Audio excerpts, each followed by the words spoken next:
नमस्कार साथियों, infusion notes के यूट्यूब चैनल पर आपका स्वागत है। आज का सेशन रहेगा साथियों इंडिया करंट अफेयर्स 2023 के रिवीजन का। इस सेशन में साथियों अपने 25 महत्वपूर्ण क्वेश्चन देखेंगे इंडिया करंट अफेयर्स 2023 के। साथ ही उन प्रश्नों से जुड़े जो महत्वपूर्ण तथ्य है आपसे पूछे जा सकते हैं, उन पर भी मैं आपके साथ जानकारी साझा करूंगा। तो सेशन साथियों आपको पसंद आए तो इसे लाइक व शेयर जरूर कीजिएगा। इन्फ्यूजन नोट्स के यूट्यूब चैनल पर साथियों डेली शाम को 5 बजे इंडिया करंट अफेयर्स 2023 के रिवीजन की क्लास आती है। इसमें 25 महत्वपूर्ण प्रश्न आपको मिल जाते हैं। शुरुआत करेंगे साथियों सेशन की। पहला क्वेश्चन आपसे पूछा है कि हाल ही में किस राज्य सरकार ने गारंटी बजट है जो पेश किया? तो आंसर रहेगा कर्नाटक के द्वारा साथियों है जो गारंटी बजट पेश किया था। यानी किस राज्य सरकार ने गारंटी बजट पेश किया था? तो कर्नाटक सरकार के द्वारा गारंटी बजट है जो पेश किया गया था। कर्नाटक के मुख्यमंत्री कौन थे? तो मुख्यमंत्री सिद्धारमैया हैं। इन्होंने साथियों है जो गारंटी बजट पेश किया था। इसका उद्देश्य भी आपको पता होना चाहिए कि इसका उद्देश्य क्या था। तो समावेशी विकास यानी सभी का विकास हो, इसके लिए इसको पेश किया गया था। तो इंपॉर्टेंट रहने वाला है, आपसे पूछा जा सकता है। अगला क्वेश्चन आपसे पूछा गया है साथियों कि विश्व की पहली मानव रोबोट प्रेस कॉन्फ्रेंस का आयोजन है जो कहां पर किया गया था? आपसे पूछा है कि विश्व की पहली मानव रोबोट प्रेस कॉन्फ्रेंस का आयोजन कहां पर किया गया है? तो आंसर रहेगा जिनेवा के अंदर। कहां पर किया गया? तो आंसर हो जाएगा जिनेवा में साथियों पहली मानव रोबोट प्रेस कॉन्फ्रेंस का आयोजन है जो किया गया था। इसकी थीम थी मानव मशीन सहयोग, AI फॉर गुड सम्मेलन हुआ है। यानी AI के थ्रू ये सम्मेलन साथियों हुआ था। यानी AI के यानी आर्टिफिशियल इंटेलिजेंस है उसके ऊपर इसका जो ये सम्मेलन है था उसका आयोजन किया गया था। ये भी अपने को याद रखना है। अगला क्वेश्चन आपसे पूछा है कि हाल ही में मिस नीदरलैंड जीतने वाली पहली ट्रांसजेंडर महिला कौन बनी है? ये भी इंपॉर्टेंट रहने वाला है। हाल ही में मिस नीदरलैंड जीतने वाली पहली महिला ट्रांसजेंडर कौन बनी है? तो आंसर है साथियों रिकी वेलरी कोले बनी है। कौन बनी है? रिकी वेलरी कोले बनी है। मिस नीदरलैंड जीतने वाली पहली महिला ट्रांसजेंडर बनी है। ये अपने को याद रखना है। अगला क्वेश्चन आपसे पूछा है कि हाल ही में 20 वर्षीय प्रियांश अंडर 21 के वर्ल्ड चैंपियन बने हैं। इनका संबंध है जो किस खेल से है? ये भी इंपॉर्टेंट क्वेश्चन है साथियों, पूछा जा सकता है कि हाल ही में 20 वर्षीय प्रियांश अंडर 21 के वर्ल्ड चैंपियन बने हैं। इनका संबंध किस खेल से है? तो आंसर रहेगा साथियों तीरंदाजी से इनका संबंध है। किससे संबंध है? तीरंदाजी से इनका संबंध है। प्रियांश ने कंपाउंड कैटेगरी के अंदर अंडर 21 के अंदर फाइनल में स्लोवेनिया के एलजेज को हराया था। ये भी अपने को याद रखना है कि अंडर 21 के अंदर फाइनल में इन्होंने स्लोवेनिया के एलजेज को हराया था। एलजेज को हराया था। इनका संबंध किससे रहेगा? तीरंदाजी से इनका संबंध साथियों रहने वाला है। अगला क्वेश्चन आपसे पूछा गया कि हाल ही में युवा वर्ल्ड चैंपियनशिप में रिकर्व श्रेणी में स्वर्ण पदक जीतने वाले पहले भारतीय पुरुष तीरंदाज कौन बने हैं? आपसे पूछा है कि हाल ही में युवा वर्ल्ड चैंपियनशिप में रिकर्व श्रेणी के अंदर स्वर्ण पदक जीतने वाले पहले भारतीय पुरुष तीरंदाज कौन बने हैं? तो आंसर रहेगा पार्थ सालुक्य बने हैं। कौन बने हैं? पार्थ सालुक्य बने हैं। इन्होंने कोरिया के सोन इन जून को 7-1 से हराया है। ये भी इंपॉर्टेंट रहने वाला है। इन्होंने फाइनल में किसको हराया था? इन्होंने कोरिया के सोन इन जून को 7-1 से हराया था साथियों पार्थ सालुक्य ने। अगला क्वेश्चन आपसे पूछा है कि हाल ही में भारत और किस देश ने मादक पदार्थों की तस्करी रोकने के लिए ऑपरेशन बॉर्डर स्वॉर्ड चलाया है? भारत और किस देश ने मादक पदार्थों की तस्करी को रोकने के लिए ऑपरेशन बॉर्डर स्वॉर्ड चलाया है? तो आंसर है बॉर्डर स्वॉर्ड चलाया है। तो आंसर रहेगा अमेरिका के द्वारा साथियों चलाया गया था। यह एक बहु एजेंसी ऑपरेशन है जिसका उद्देश्य अंतर्राष्ट्रीय मेल सिस्टम के माध्यम से अग्रदूत रसायनों के अवैध शिपमेंट को रोकना है। यानी इसका उद्देश्य क्या था कि साथियों जो अवैध तस्करी होती है उसको रोकना इसका प्रमुख उद्देश्य है। ये अपने को याद रखना है। अगला क्वेश्चन आपसे पूछा है लोकमान्य तिलक अवार्ड से किसे सम्मानित किया गया? तो आंसर रहेगा साथियों नरेंद्र मोदी को किया गया था। ये इंपॉर्टेंट रहने वाला है। लोकमान्य तिलक अवार्ड से किसे सम्मानित किया गया? तो नरेंद्र जी मोदी को सम्मानित किया गया। 1 अगस्त 2023 को लोकमान्य तिलक की 103वीं पुण्यतिथि पर प्रधानमंत्री नरेंद्र मोदी को सम्मानित है जो किया गया। ये अपने को याद रखना है। अगला क्वेश्चन है, तीसरी G20 व्यापार और निवेश कार्य समिति की बैठक है जो कहाँ शुरू हुई है? ये भी अपने को याद रखना है कि तीसरी G20 और व्यापार और निवेश की कार्य समिति की बैठक है कहाँ शुरू हुई थी? तो साथियों केवड़िया गुजरात के अंदर हुई थी। ये इंपॉर्टेंट रहने वाला है, पूछा जा सकता है। तीसरी G20 व्यापार और निवेश कार्य समिति की बैठक है कहाँ शुरू हुई थी? तो आंसर है कहाँ हुई थी? तो आंसर है केवड़िया गुजरात के अंदर इसकी शुरुआत है साथियों, वो 11 जुलाई को की गई थी। ये भी अपने को याद रखना है, पूछा जा सकता है आपसे। अगला क्वेश्चन आपसे पूछा है, एशिया ओलंपिक परिषद के नए अध्यक्ष हैं जो कौन बने हैं? तो आंसर हो जाएगा शेख तलाल। एशिया ओलंपिक परिषद के नए अध्यक्ष कौन बने हैं? तो आंसर है शेख तलाल को बनाया गया है। कुवैत के शेख तलाल अहमद अल अहमद को इसका अध्यक्ष चुना गया है। ये अपने को याद रखना है। इनका संबंध कहाँ से रहेगा? तो साथियों इनका संबंध कुवैत से रहने वाला है। अगला क्वेश्चन आपसे पूछा है कि हाल ही में जारी फोर्ब्स 2023 की 100 सबसे अमीर महिलाओं की सूची में भारतीय मूल की कितनी महिलाएं शामिल हैं? तो साथियों 4 महिलाएं इसके शामिल थी। वो कौन सी? जयश्री उलाले वो 15वें स्थान पर थी, नीरज सेठी वो 25वें स्थान पर थी, नेहा नरखेड़े वो 50वें स्थान पर थी। इसके अलावा इंदिरा नुई ये 77वें स्थान पर है। प्रथम स्थान पर डायना हेड्रिक्स रही थी। यानी आपसे इस प्रकार से पूछा जा सकता है कि फोर्ब्स 2023 की 100 सबसे अमीर महिलाओं की जो सूची जारी की गई थी उसमें भारतीय मूल की कितनी महिलाओं को शामिल किया गया था? तो आंसर हो जाएगा 4 महिलाओं को साथियों इसके अंदर शामिल है जो किया गया था।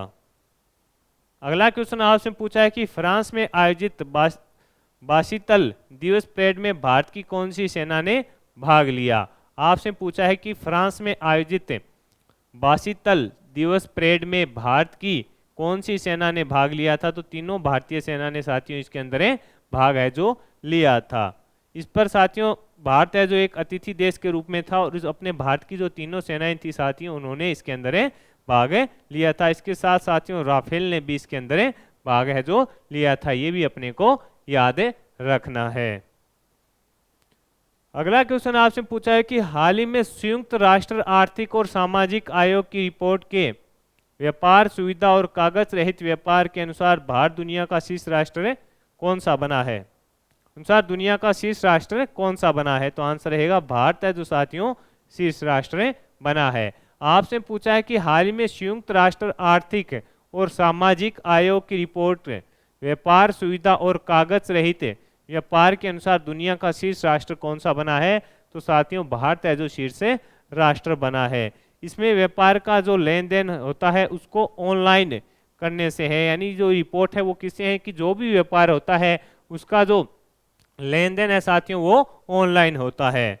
और भारत को 93.55% इसके अंदर रहा है। ये भी अपने को याद रखना है। अगले क्वेश्चन पर बात करेंगे। अगला क्वेश्चन आपसे पूछा है कि हाल ही में 34वें अंतर्राष्ट्रीय जीव विज्ञान ओलंपियाड में भारत ने कितने गोल्ड जीते थे? तो आंसर रहेगा 4 गोल्ड जीते थे। आपसे पूछा है कि हाल ही में 34वें अंतर्राष्ट्रीय जीव विज्ञान ओलंपियाड में भारत ने कितने गोल्ड जीते थे? तो 4 गोल्ड जीते थे। भारत शीर्ष स्थान पर रहा। इसका आयोजन साथियों संयुक्त अरब अमीरात में हुआ था। ये भी अपने को याद रखना है। अगर आपसे पूछे कि आयोजन कहाँ पर किया गया था तो संयुक्त अरब अमीरात के अंदर साथियों इसका आयोजन है जो किया गया था 34वें अंतर्राष्ट्रीय जीव विज्ञान ओलंपियाड का। अगला क्वेश्चन आपसे पूछा है कि हाल ही में किस देश ने उबनी नाश ज्वालामुखी विस्फोट के कारण आपातकाल की घोषणा की थी? तो पेरू। 60 दिन के लिए आपातकाल की घोषणा साथियों उबिनास जो ज्वालामुखी है उसके विस्फोट के कारण है जो पेरू के द्वारा की गई थी। नहीं उबिनास ज्वालामुखी विस्फोट के कारण पेरू में साथियों 60 दिन के आपातकाल की घोषणा है जो की गई थी। अगला क्वेश्चन है तेलंगाना का कौन सा गांव 100% बीमा करने वाला गांव बना है? तो आंसर होगा साथियों मुखरा के। आपसे पूछा है कि तेलंगाना का कौन सा गांव 100% बीमा करने वाला गांव बना है? तो आंसर रहेगा मुखरा गांव है जो बना है। यह तेलंगाना का पहला गांव बना है जो 100% बीमा प्राप्त करने वाला है। अगला क्वेश्चन आपसे पूछा है कि हाल ही में भारत ने किस देश के साथ रुपए में द्विपक्षीय व्यापार की शुरुआत है जो की है? तो आंसर रहेगा साथियों बांग्लादेश। भारत ने किस देश के साथ रुपए में द्विपक्षीय व्यापार की शुरुआत की है? तो आंसर रहेगा साथियों बांग्लादेश और भारत के बीच साथियों दो जो द्विपक्षीय व्यापार है वो अब रुपए में होगा, इसकी शुरुआत है। इससे क्या होगा कि जो डॉलर पर निर्भरता है उसको कम करने का प्रयास है जो किया जा रहा है।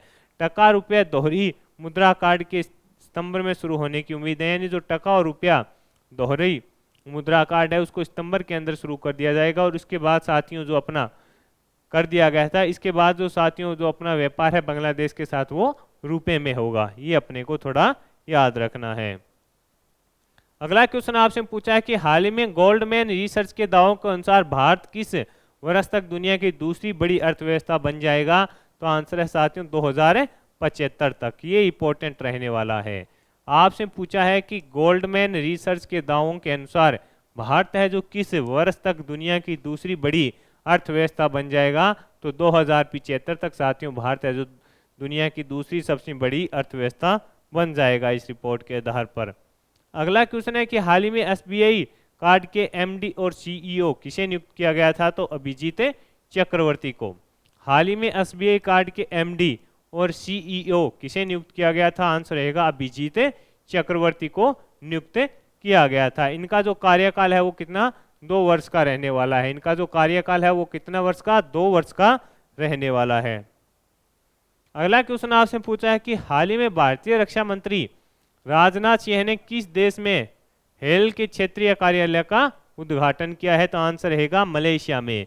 हाल ही में भारतीय रक्षा मंत्री राजनाथ सिंह ने किस देश में हेल के क्षेत्रीय कार्यालय का उद्घाटन किया है? तो आंसर रहेगा मलेशिया में। मलेशिया की राजधानी कुआलालंपुर में हिंदुस्तान एरोनॉटिक्स लिमिटेड HAL के क्षेत्रीय कार्यालय का उद्घाटन किया है। यानी जो अपना HAL है साथियों इसकी फुल फॉर्म है हिंदुस्तान एरोनॉटिक्स लिमिटेड। इसका उद्घाटन है जो कहां पर किया गया है? मलेशिया में किया गया है। ये अपने को याद रखना है साथियों। हाल ही में विश्व का पहला मीथेन संचालित रॉकेट जुके 2 है जो किस देश के द्वारा लॉन्च किया गया? तो आंसर हो जाएगा चीन के द्वारा। हाल ही में विश्व का पहला मीथेन संचालित रॉकेट जुके 2 किस देश ने लॉन्च किया? तो आंसर रहेगा चीन के द्वारा इसको लॉन्च किया गया था। चीन ने इसे सफलतापूर्वक लॉन्च किया है। स्पेस एक्स इसमें असफल रहा था, यानी इससे पहले साथियों जो स्पेस एक्स है उसने प्रयास किया था लेकिन असफल रहा था। लेकिन चीन के द्वारा साथियों जुके 2 जो पूर्णतः मीथेन संचालित है उसका सफल परीक्षण किया गया था। अगला क्वेश्चन आपसे पूछा है कि हाल ही में भारत की प्रथम क्षेत्रीय न्यूज एंकर निशा को किस राज्य में लॉन्च किया गया है? तो आंसर रहेगा उड़ीसा के अंदर लॉन्च किया गया है। हाल ही में भारत की प्रथम क्षेत्रीय न्यूज एंकर निशा को किस राज्य में लॉन्च किया गया है? तो उड़ीसा के अंदर उनको लॉन्च किया गया। हाल ही में किस आईआईटी ने सुसाइड ड्रोन कॉमिकेज का विकास किया है? तो आंसर रहेगा आईआईटी कानपुर। आपसे पूछा है कि किस आईआईटी ने सुसाइड ड्रोन कॉमिकेज का विकास किया है? तो आंसर रहेगा आईआईटी कानपुर के द्वारा विकास किया गया है। ये एक आत्मघाती ड्रोन है। यह 100 किलोमीटर की दूरी तय कर सकता है। कितने किलोमीटर की दूरी तय कर सकता है? 100 किलोमीटर की दूरी है तय कर सकता है। अगला क्वेश्चन आपसे पूछा है कि हाल ही में किस देश ने स्वास्थ्य आपातकाल की घोषणा की थी? तो आंसर रहेगा पेरू के अंदर साथियों इसकी घोषणा है जो की गई थी। किसकी स्वास्थ्य आपातकाल की घोषणा किस देश ने की थी? तो पेरू के द्वारा इसकी घोषणा है जो की गई थी। हाल ही में किस देश ने अपना स्वयं का computer operating system open Kaelin शुरू किया है? तो आंसर रहेगा चीन के द्वारा इसकी शुरुआत की गई है। हाल ही में किस देश ने अपना स्वयं का computer operating system open Kaelin शुरू किया है? तो आंसर रहेगा चीन के द्वारा साथियों इसकी शुरुआत है जो की गई थी। चीन ने अपना स्वतंत्र सॉफ्टवेयर सिस्टम को बनाने के लिए open Kaelin computer operating system है जो लॉन्च किया है। ये इंपॉर्टेंट रहने वाला क्वेश्चन है साथियों। अगला क्वेश्चन आपसे पूछा है डेल और इंटेल देश के किस राज्य में एआई स्किल्स लैब की स्थापना करेंगे? तो तेलंगाना के अंदर इसकी स्थापना है जो साथियों की जाएगी। तो साथियों इस सेशन के अंदर मैंने आपके साथ इंडिया करंट अफेयर्स 2023 के 25 महत्वपूर्ण क्वेश्चन शेयर किए हैं। साथ ही उन प्रश्नों से जुड़े जो महत्वपूर्ण तथ्य आपसे आगामी प्रतियोगिता परीक्षा में पूछे जा सकते हैं उन पर भी जानकारी साझा की है। सेशन आपको पसंद आया है तो इसे लाइक व शेयर जरूर कीजिएगा। इन्फ्यूजन नोट्स के यूट्यूब चैनल को लाइक व सब्सक्राइब कीजिएगा और अपने दोस्तों में भी इसे जरूर शेयर कीजिएगा। धन्यवाद साथियों।